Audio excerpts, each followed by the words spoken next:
Hello everyone. Today's case has been a highly requested one over the years, and we're finally getting to it. It's about a little girl who lived in a high-risk environment in Regina, Saskatchewan, and who would mysteriously disappear in the middle of the night while all of the adults in her life were highly intoxicated, meaning piecing together what may have happened to this little girl has been extremely difficult. However, the possibilities are plentiful. But before we talk about her, we need to jump back in time. Lorina Keepness was born June 18th of 1973 in White Bear First Nation, located in Saskatchewan, Canada. White Bear consists of 4 nations: Cree, Saulteaux, Anishinaabe, Nakota, and Dakota.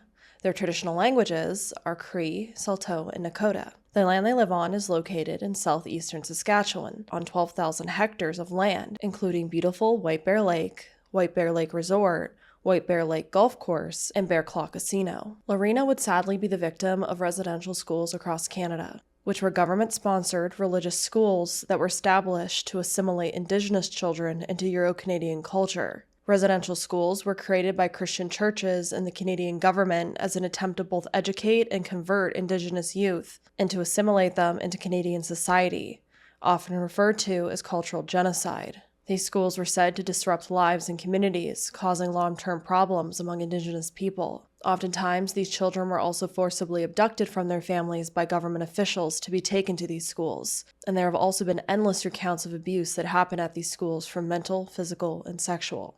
I didn't want to eat the porridge because it was too thick, didn't taste right. And the other girl that I saw, she got sick. Same thing happened to me. One of the helper, the big girls,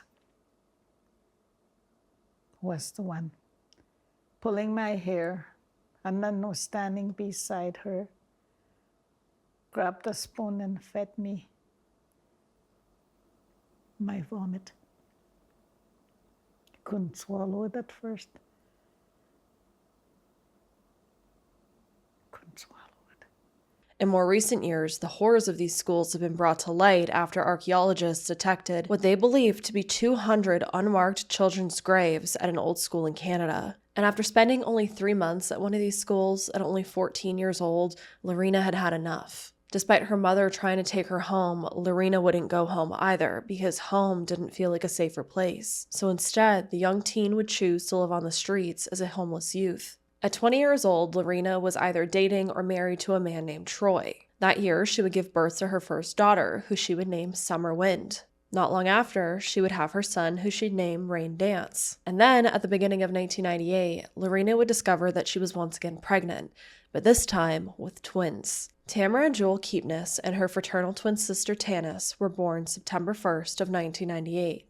Lorina had nearly carried the twins to term, so both of them were born weighing more than 6 pounds each. While the twins were still little, Lorina and Troy would split up. The two often struggled with substance abuse, and their living situation was often unstable. So the 4 children would often jump between being cared for by Lorina, Troy, or sometimes other family members. 5-year-old Tamra was described as bold and courageous, and was the protector of her twin sister. She was a brave, smart, and loving little girl. Lorina called her little Einstein. She even had a favorite pine tree at the end of their block that she loved to climb. Her hair was cut into a dark bob, and she was always pictured smiling. Lorina saying, quote, "When I was pregnant with her sister, she would come and sit beside me on the couch and rub my belly and kiss my belly and talk to her little sister. When her younger sister arrived, she'd come and lie down and put her head beside her and hug her in that. She just loved her little sister." End quote. After Troy and Lorina separated, Lorina would go on to begin dating a man named Dean MacArthur. By 2004, the couple would now have 6 children living at home with them, 2 of them being Dean's. There was 10-year-old Summer, 9-year-old Rain, 5-year-old Tamra and Tanis, a son named Cole, who was around 3 or 4 years old, and then a 9-month-old baby. Eventually, the family would move 200 kilometers away to the province's capital of Regina, settling into a 2-story home at 1834 Ottawa Street, a residential street near the downtown core. The neighborhood was said to be a mix of longtime elderly residents, young families drawn by low prices for heritage homes, and ramshackled homes where residents struggled with poverty and addiction. The area was sometimes known as the Low Stroll, a place where women and girls sold their bodies for drugs or booze, and men drove around looking to buy them, circling the neighborhood in trucks and station wagons. Many of the women and girls who lived or worked in the area were said to be indigenous. Now, in the years prior, many women had disappeared from those very streets near where the family lived, many of them part of MMIW. 19-year-old Annette Kelly Pagan disappeared in 1983. Her charred remains later found on the outskirts of Regina in a ditch along the highway tracks about a kilometer east of the CKTV tower on the Dewdney Avenue extension. Her body had been burned beyond recognition, so they were unable to determine a cause of death. That followed by 18-year-old Patsy Favlin on September 30th of 1984, who disappeared just 4 days after her son's first birthday while going to turn a trick for $60 in the 1900 block of Osler Street. Joyce Tillotson would then disappear on November 14th of 1993 after friends dropped her off near the 2100 block of Atkinson Street to get some cash. 2 years later, 2 young white men would pick up a woman named Pamela George. They would essay her and beat her to death. And there were so many more names when I was just even researching those few that would pop up in the newspapers from that time of women who had disappeared in and around Regina. And I think that's important to talk about because that was the environment that this family was living in. And then we have the fact that even though they were living in this high-risk environment,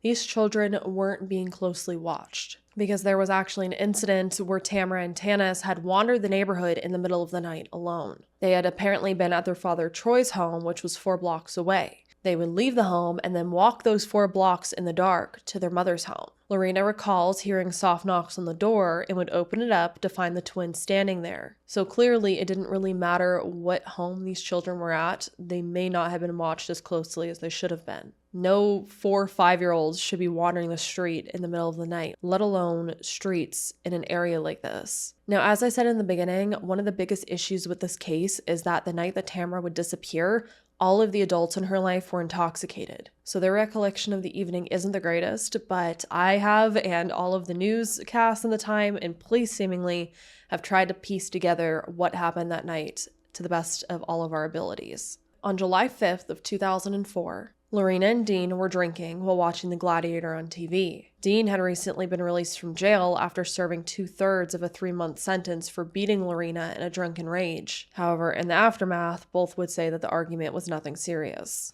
But considering the charges, I would beg to differ. At some point, Lorina decided that she didn't want to watch The Gladiator anymore and she wanted to watch CSI, so she would change the channel. And this would result in the two arguing. Dean would eventually leave the home, and he would run into a man named Russell Sheepskin, who occasionally stayed at their home and babysat the children. I think it's also important to note that Russell would go on to admit that he's an alcoholic, yet he also was allowed to watch these children. Russell would say, quote, "Like, I drink, I'm an alcoholic, and I'm not afraid to say it. And like, I bought myself a big beer earlier that day, and then I bought another one to come home with, and I still had $15 on me. A dime bag cost $10, eh? That's a gram of pot. I seen Dean coming. I recognized him. And he said, Lori kicked me out again. And I said, okay, man, let's go get a dime. I have enough for a dime and, enough for baby's milk." End quote. The men would then go to the 7-Eleven to pick up a can of milk for Dean's baby, the 9-month-old that was at home. They then returned, dropped that can of milk off at the house with Lorina, and then the 2 men went to the St. Regis Hotel to continue drinking, which is around 6 blocks away from the house. Now, I did my best to try to find the St. Regis or the Regis Hotel of sorts in Regina, but I couldn't find it at all. So let me know down below if it ever existed. But I'm wondering if the Regis was a nickname for another hotel in the area, specifically this one that I have on the screen, because it was within a few blocks of the house, and they also sold alcohol out of the structure, which ties into something that Lorina will say a little bit later. But let me know if this is correct and what the Regis was, because it was mentioned multiple times in interviews, but I could not find it. Russell would later recount being so drunk he couldn't remember dropping off the milk at the home, but he does remember sitting outside of the hotel. Russell would say, quote, "See, that's where I get lost, because I blacked out. I come to again. We were right across the Regis, sitting at there was a picnic table across the way there. And I had 2 sips of a big beer, extra gold. It's a big, strong beer, So 2 sips of that, and then I blacked out again." End quote. Now, while the men were out drinking, Lorina had stayed home with the 6 children. They were all at home at the time. As I mentioned earlier, the oldest was Summer, who was around 10 years old. I've also seen her in other articles stated as 11 years old, but she was somewhere around that age. And then the youngest was a 9-month-old baby at the time. Lorina claimed they were all sitting around on the couches in the living room watching The Simpsons. And once the episode ended, she finally told the children it was time to go to bed. And they were all trying to procrastinate and, stall some more so they didn't have to go to bed. But she finally said, it's time to go. She gave them kisses and they all went upstairs. This was said to be around 11 p.m. and Tamra was noted to be there with the children. She followed upstairs and apparently she went to bed with Rain and their 3-year-old brother, who I want to assume was Cole. Now, once the children had gone upstairs, Lorina had decided that she also wanted to go out and continue drinking, and so she left Summer in charge. She then decided to go to a friend's townhouse, which was about a block away. As I said earlier, Lorina had substance abuse problems, and she still had them at this point in time. All the adults around these children seemed to. Their father Troy did, their mother Lorina did, the stepfather Dean did as well, or father, considering some of the children, he was the father too. And then also the babysitter, Russell Sheepskin. Everyone that was around these children had some sort of substance abuse problem. So now the kids are home alone. Lorina is off drinking and doing whatever she's doing with one of her friends there, and they would eventually run out of alcohol. So they decided they needed to go get more. Lorina saying, quote, "So we jumped in her car and I was going to stop here. And I thought, well, I'll stop on the way back." She's talking about stopping at home. "And we went to the Regis and we picked up a cooler and then we came back. And I came inside and I told Summer, I'm going to go to the next block for a bit. I said, I'll give you the phone number. I said, lock the doors. Don't open the doors for anyone. If anything comes up, phone me."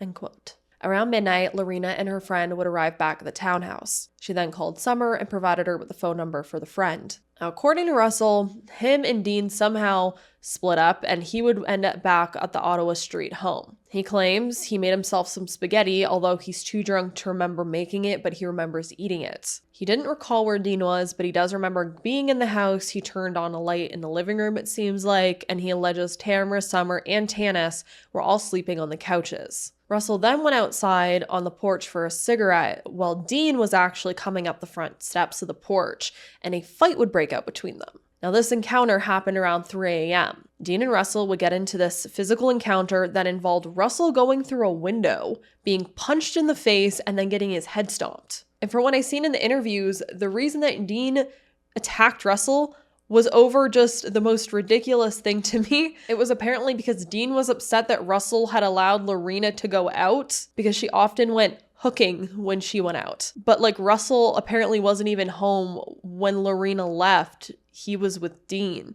So why is Dean mad at Russell because his girlfriend left to go hang out with a friend?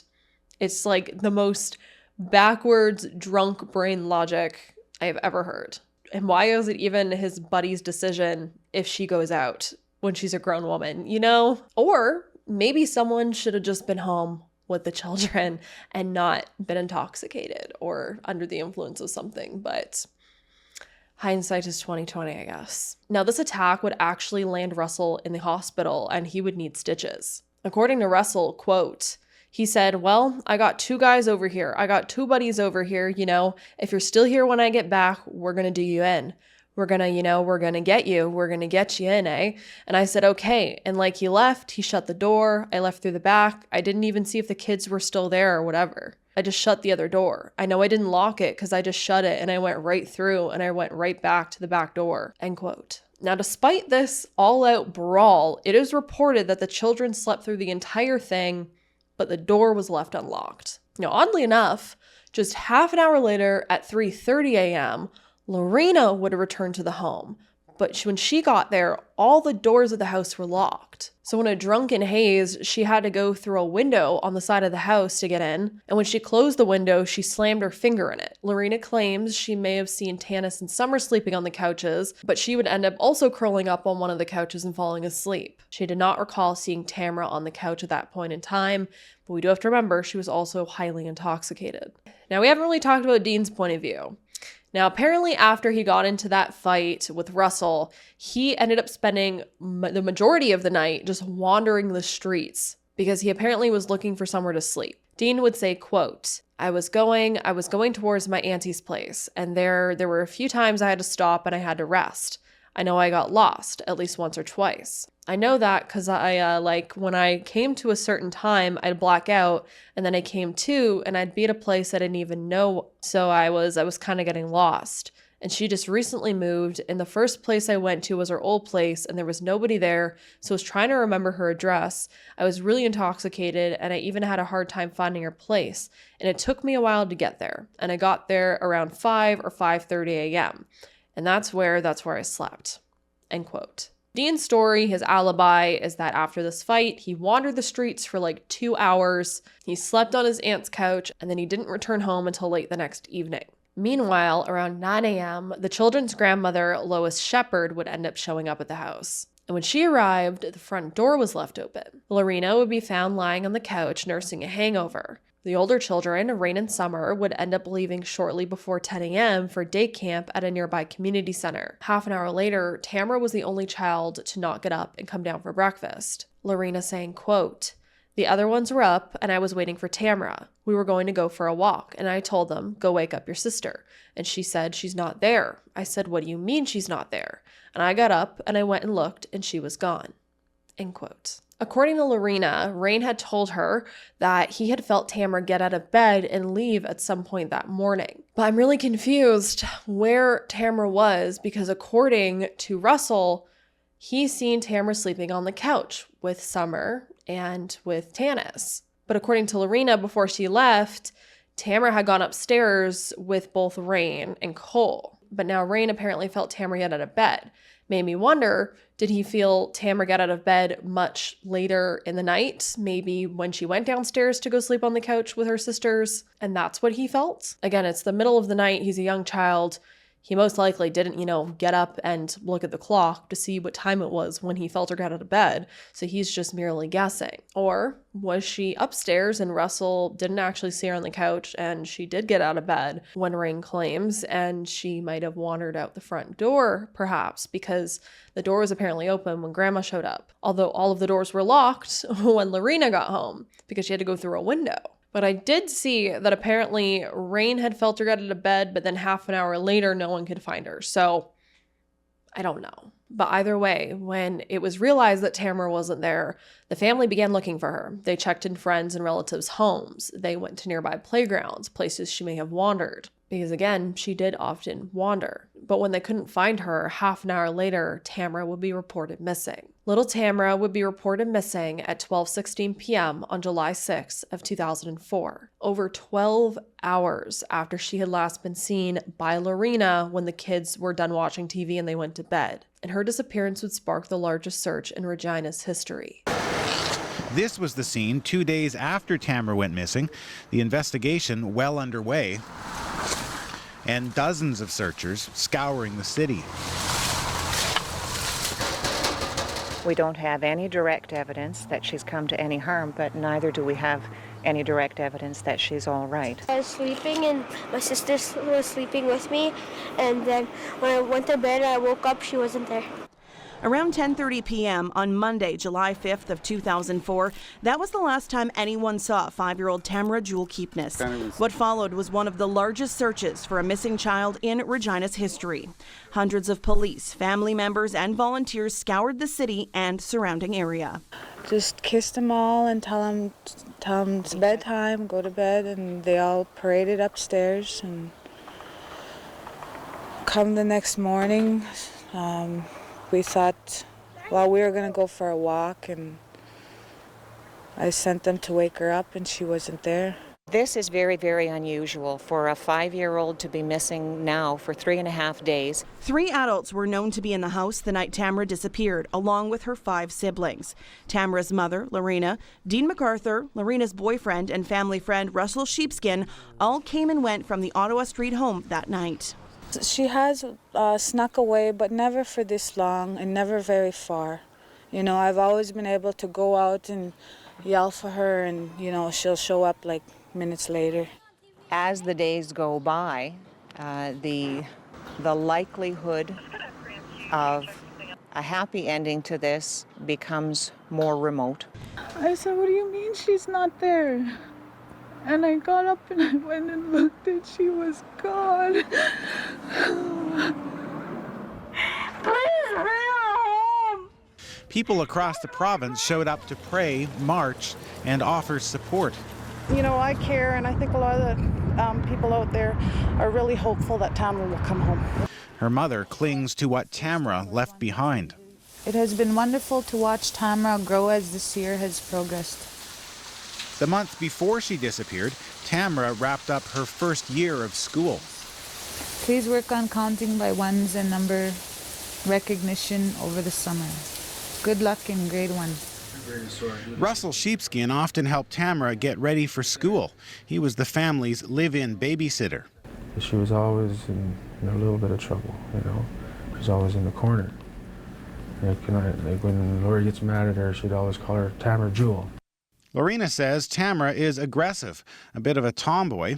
She thinks her daughter picked that up at home. I know that that's something she's learned, being raised, like seeing her dad and I fight. Lorina is referring to Troy Keepness. He's the natural father of 4 of the Keepness kids, including Tamra. Troy and Lorina had a rocky relationship. Drugs and alcohol were common. So was violence. Court records show that Troy was convicted 3 times for assaulting Lorina. The family fell apart. I lost it all before at one time because of drugs and alcohol. I lost my home and my relationship broke up and I lost everything. Then Lorina met Dean MacArthur. While the father figure in Tamra's life may have changed, the problems remained the same. I stayed away from home when I was intoxicated because I didn't want them to see me intoxicated. I just wanted to always let them know that everything is going to be okay. I wanted them to feel safe. Because of their struggles, Sheepskin was often left alone to watch the kids.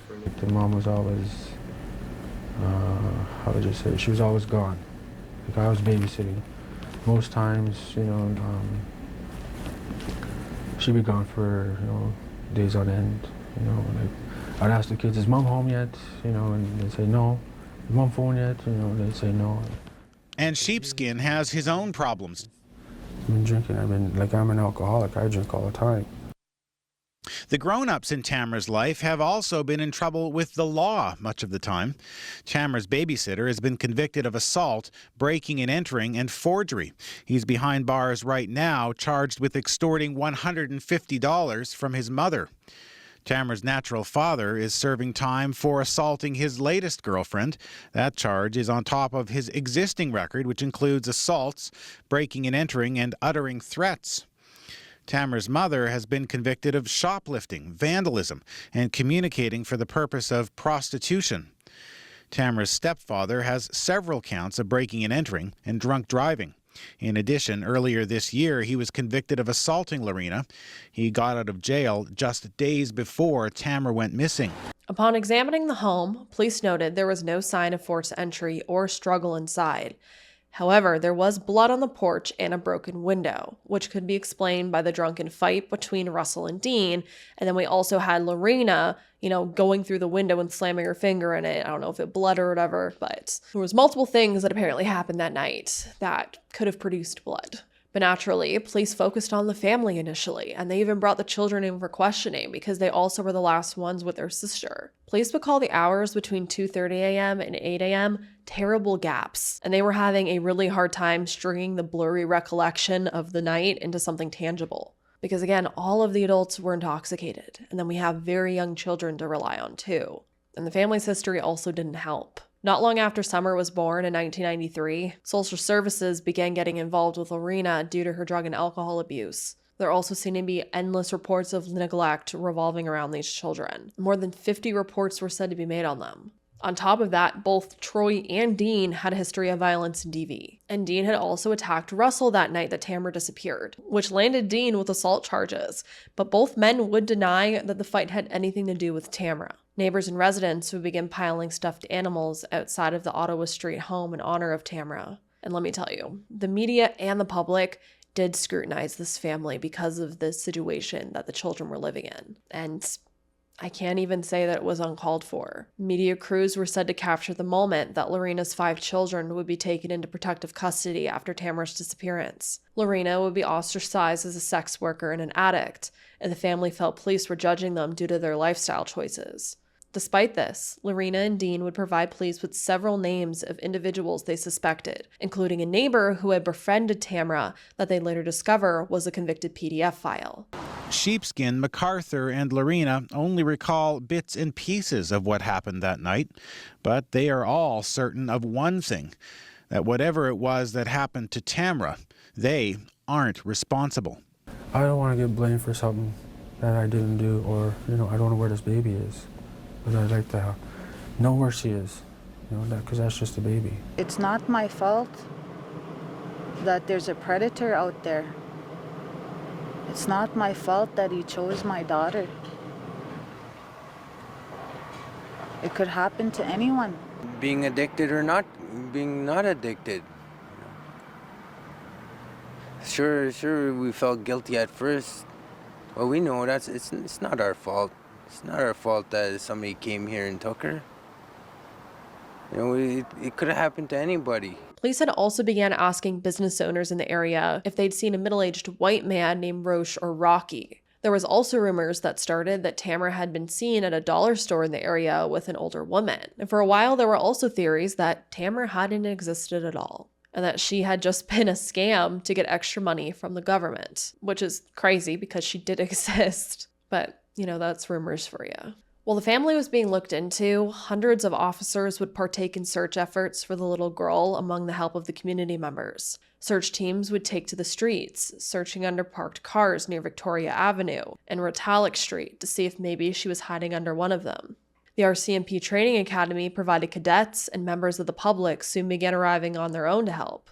Police would set up a command center bus in the parking lot of a nearby church. It was said that despite her going missing in the middle of the city, there was a lot of places nearby with overgrown yards, abandoned houses, and piles of garbage, meaning there were a lot of places that a 40-pound little girl could hide and get trapped or be disposed of in. At some point, Tamra's father, Troy, would also arrive to help in the searches as well. Troy telling reporters, quote, "I'm starting to go on different conclusions, like maybe someone took her. I don't know. I just hope no one would hurt my daughter." End quote. Searchers in orange vests would work in grids, knocking on doors, inspecting junked cars and crumbling garbages, peering under discarded mattresses and piles of wood, and looking down manholes. Police stopped garbage pickups, checking all the bins in the neighborhood. Some bins had already been emptied, so plans were made to search the dump as well. Early on, police were not finding any evidence of Tamra just being a child that wandered off on her own, and so they taped off the family's home as a crime scene. Police saying, quote, "While we don't have any direct evidence that Tamra has come to any harm, we also don't know where she is.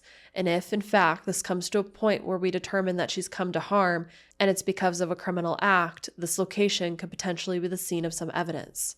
End quote. Which is honestly, in my opinion, some great police work. They taped off the home because it could be a potential crime scene, and they did so in case it led them to it so that if there was evidence, it wasn't going to be destroyed. And I think we need to give credit where credit's due, because sometimes I'm sitting here wanting to pull my hair out because we're looking through what police have done in a case and they just either don't look too well for evidence, or they let evidence be destroyed, or they just don't follow all avenues. And here they seem to have been following all avenues. Lorina would tell reporters that she had signed consent forms for police to search her home, and she'd also provided DNA. But she still felt like police were looking too much into the family and not spending enough time searching for Tamra. She was angry that police hadn't closed the highways out of the city, and they also hadn't released an Amber Alert. However, as we've talked about before, there is certain criteria for Amber Alerts. And the fact that they had no description of a kidnapper in the situation, they had no description of a vehicle,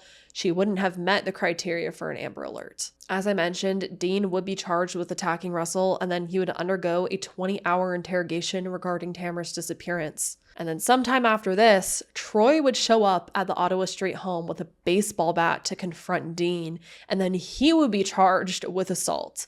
It was just an absolute mess. But hey, he was the father of a missing child, and again, things were pointing that possibly something happened that night at the house. So I don't know if I entirely blame Troy for showing up there to try to get some answers on his own. I feel like many parents out there might agree. Not that I'm saying it's right. They just might agree if your child is missing. And, you know, the stepfather was there that night at times. The search continued to spread through different parts of the city, and police investigated the visions from Indigenous elders that led them to search near the Regina airport. As many have hoped against, but also quietly feared, criminal interference with Tamra is a distinct possibility.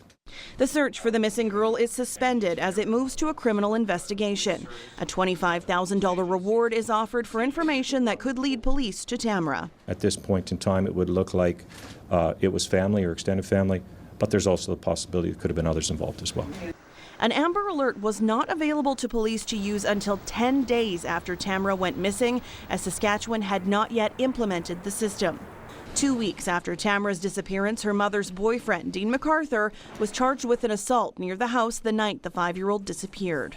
It would be an issue of safety, an issue of safety for the children in the household. That same day, Tamra's siblings were removed from the Keepness home by social services. I don't know if she's dead or alive. That's all I'm asking. Please bring her home alive. Please. Thank you, God. By the end of July, police received nearly 1,000 tips, which led them to searching near Fort Qu'Appelle. Every time we think we're close to finding Tamra Keepness, we're all hopeful. Every time we don't find her, we're disappointed. But people continue. And every investigation is like that. In early September, the search moved out of the city limits again, this time to the Muscopeting First Nation. The following year, on Father's Day, Tamra's father plants a tree in her honor. I always think she's going to be found or something, you know, and they'll call me. They'll call me and tell me that, you know, she's all right, and that's what I always dream about. Montreal Lake Cree Nation search and rescue members would also search creeks 5 kilometers from Regina. Even years later, any clues found have been kept from the public due to the ongoing investigation. And as I said, this is the biggest, if not one of the biggest searches in Regina's history. And so all the stops seem to have been put out for Tamra. Police and hundreds of volunteers scour the streets and the neighborhoods. They comb through yards and garages. They went as far as kilometers away outside of the city to different First Nations communities to see if maybe she was taken there or dumped there or something had happened. They searched the local landfill. They searched trash bins. They did everything they could think of. And as I said, they also cordoned off the house. But despite how many resources were put into looking for Tamra, she was never found. At this point, almost 1 year after the fact, the case remains unsolved. Days later, the Regina Police would assign a new team of officers for a fresh set of eyes on the investigation. A year kind of seems like 10 years to me. On the 1-year anniversary of Tamra's disappearance, a group of 100 people and the family marched through the neighborhood where the 5-year-old used to play. It speaks to the fact that this case is still very much a priority for our police service and our community. We certainly are committed to this case, but it also says that we're looking for what may be missing. Another year would go by, still no trace of Tamra. This would be the first year the anniversary of her disappearance would be marked by a memorial barbecue. Without knowing what's happened to that person, in essence, you have every possible theory out there that you have to set out to disprove. So you have to find all of the places that they aren't. You know, I don't know exactly where the information would come from, but there is obviously at least one person that knows how it is that Tamra disappeared that evening. Now, at the beginning of each July, family, friends, and police gather to remember Tamra Keepness. She was very outgoing. She liked to play outdoors a lot. She wouldn't let anyone boss her around or pick on her. She was a very tough girl. As the 10th anniversary of Tamra's disappearance neared, the reward was doubled to $50,000 for information that could help find her. And 10 years on, the effects of the young girl's disappearance still weigh on police officers. Everybody was given a picture of Tamra. And you still have it 10 years later? Oh, absolutely. You know, it was a unique investigation, and it was people's hearts were put into this one. You know, the communities, the police. In November 2014, a map surfaced online claiming that the body of Tamra Keepness was somewhere on the Muscopheating First Nation. The tip did not yield any trace of Tamra. I feel content because people are still remembering her. Tamra Keepness would be 20 years old.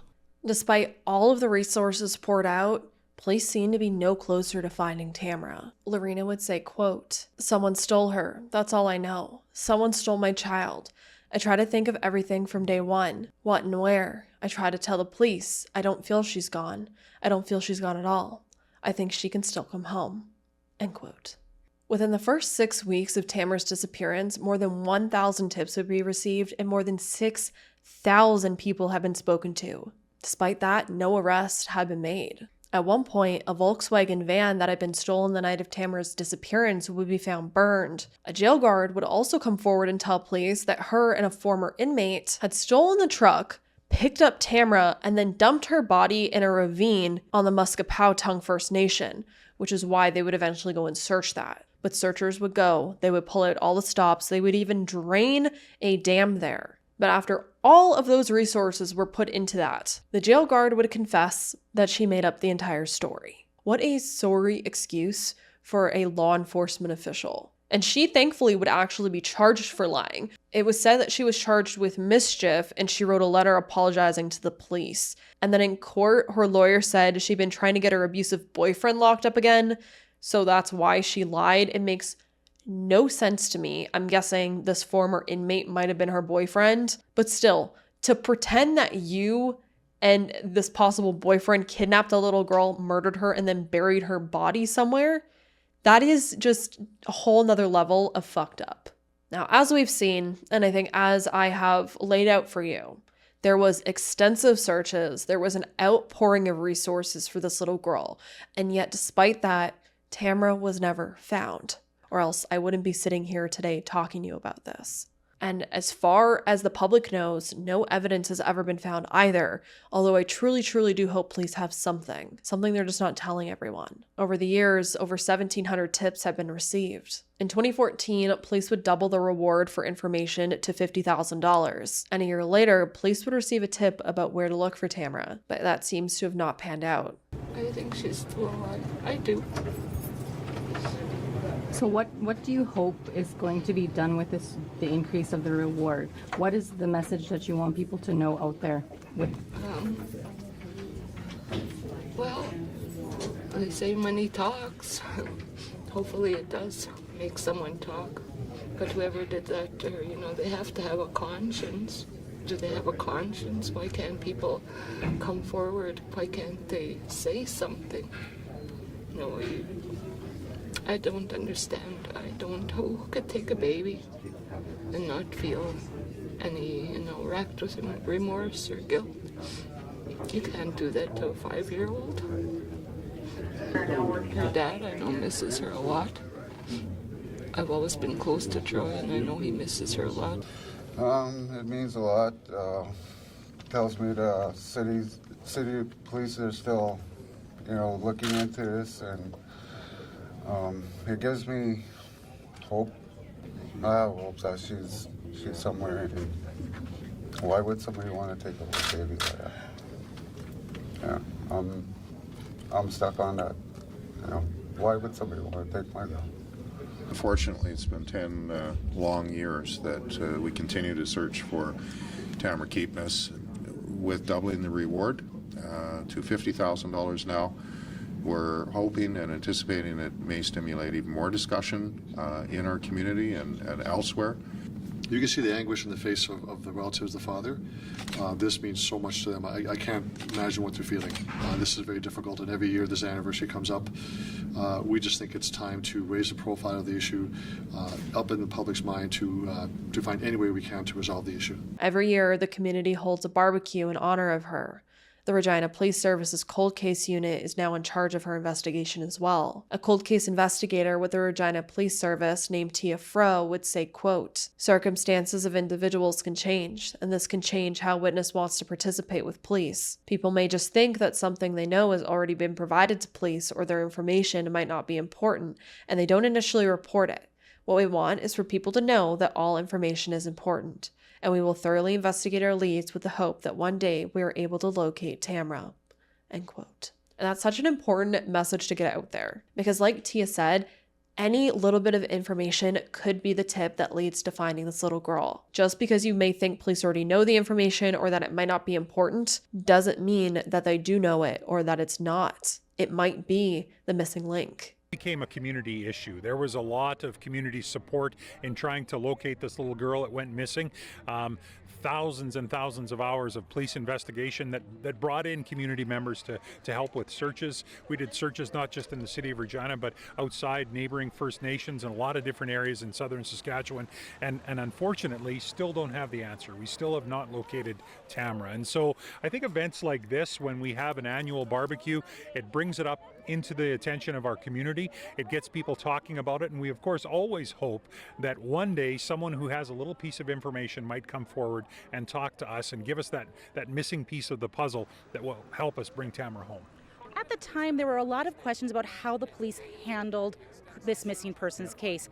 How did this case change policing in Regina? Well, I think really in terms of missing person cases, you understand that it really benefits from involving community and involving people. People want to help. People, when there's someone that goes missing, the community comes together in a way that can help. And so that was a lot, I think, back 15 years ago for our police service. Obviously, I was just a patrol officer then and wasn't in the same position I was, but I speak to people that were involved in coordinating a real heavy community effort. There's a lot of work involved in that, and so I think we've gotten better at forming partnerships with community organizations, understanding how we can work together without pulling in opposite directions. Those types of things are fundamentals to the success of an investigation. Decades later, Tamra's family is still searching for answers. Her twin sister Tanis has grown up, she's graduated from university, and she's gotten to hit all of the milestones that Tamra never got to.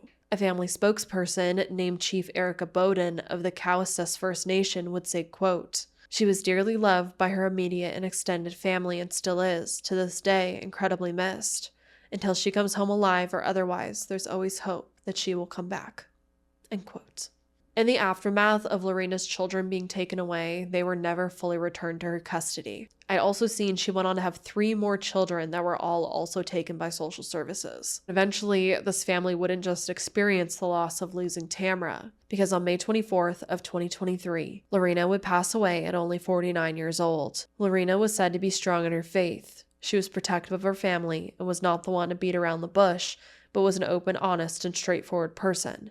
She was truly one of a kind and has left a legacy of love and perseverance. Now, after Lorina died, her daughter Summer, who was now 29, would also all of a sudden vanish. She would disappear. Just a few weeks later, on June 14th, however, thankfully, she would eventually be found okay. Then, just months after that, in September of 2023, Cole would be shot and killed. So this family has just suffered loss after loss. According to a 2022 report of Canada's Missing, Saskatchewan has the highest number of missing children and youth reported per capita, with 398 per 100,000 people. Data from the Regina Police Services shows that on average, 7 people per day go missing in the Queen City. Fro says that people go missing for many different reasons, and they are often found within 24 hours. Between January 1st of 2023 and May 31st of 2024, 3,482 people went missing in Regina. Of those, 630 were children under the age of 12. A big factor in these missing persons cases is vulnerability and lifestyle. So what happened to Tamra? One of the most obvious theories is that at some point during the night, she woke up.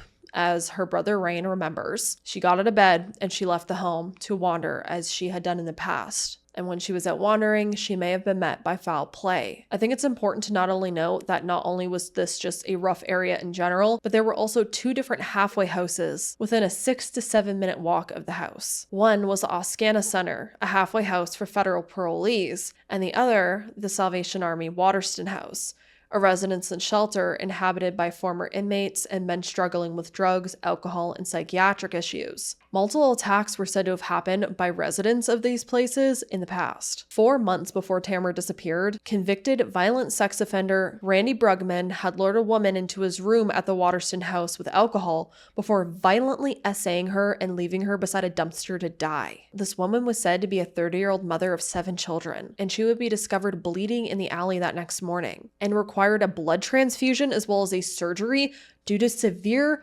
tearing in her vagina due to the attack. Larry Deckert is also a PDF file that was on the run for nearly a decade before he was caught and would also reside at Waterston House at one point. In one instance in 1984, this sick son of a bitch decided he would enter a townhouse wearing a mask and found a 12-year-old girl sleeping on the couch. He then forced her to engage in oral sex before her father interrupted the attack and he fled. He also broke into a woman's home with a towel on his head and armed with a screwdriver, and he essayed her. He also would go on to essay a 22-year-old pregnant convenience store clerk in South Regina, and the list disturbingly goes on. Another PDF file at Waterston House was Billy John Francis Whitedeer, who had committed his first essay at the age of 10.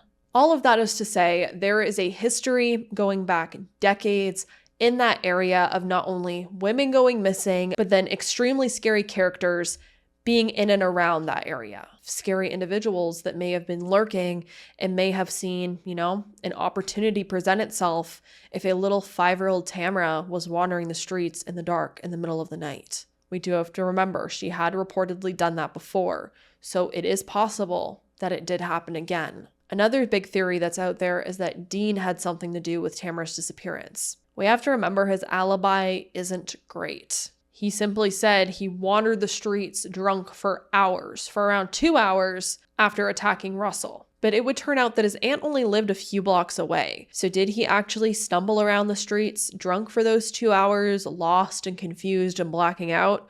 Or is it just convenient that his aunt had just moved and he just has this story that, he went to the wrong house and then kept getting lost and he was drunk and he eventually ended up there? Or did something else happen during those 2 hours? Again, I also find it really confusing if Tamra was asleep on the couch or if she was asleep upstairs in the bedroom with the boys. But then also, why didn't any of the children wake up if there was this huge fight brawl that was happening right next to where they were sleeping? All of it is just so confusing. There were also a lot of theories about Dean and Lorina selling Tamra to pay for a cocaine debt. Off the record, some police officers have allegedly theorized that they believed that Tamra was put in the dump and that they just didn't search it thoroughly enough and they just weren't able to find her in there. Others think that she did possibly wander off, but then she just either got lost and crawled into somewhere and maybe died and just she wasn't found. Either way,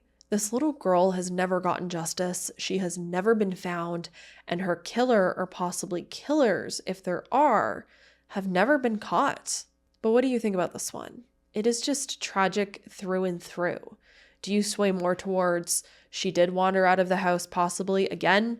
The door was apparently found open by the grandma when she came in. The brother remembers feeling her get out of bed. She did have a history of wandering out of the house, so could that have happened and she was met by foul play? I think it is a very big possibility considering the neighborhood and the area that they were in. Not even just considering that. We hear about little kids going missing in, good neighborhoods. The fact that this was a bad neighborhood and there were bad people around this neighborhood makes it even more high risk, which is an even bigger chance of something like this happening to her, a foul play happening. But I also think just there is a lot that went on that night, and I don't know if we know the whole story or the full story. And I think police think the same thing to some degree. Again, it is just an awful situation either way. If you have any more information on this case, let me know down below. As usual, I'll be in the comment section chatting with you all. Let me know how you feel about this case. This case was recommended multiple times, so I know there's a lot of people out there that want to discuss it. And if you have any information regarding Tamra's disappearance,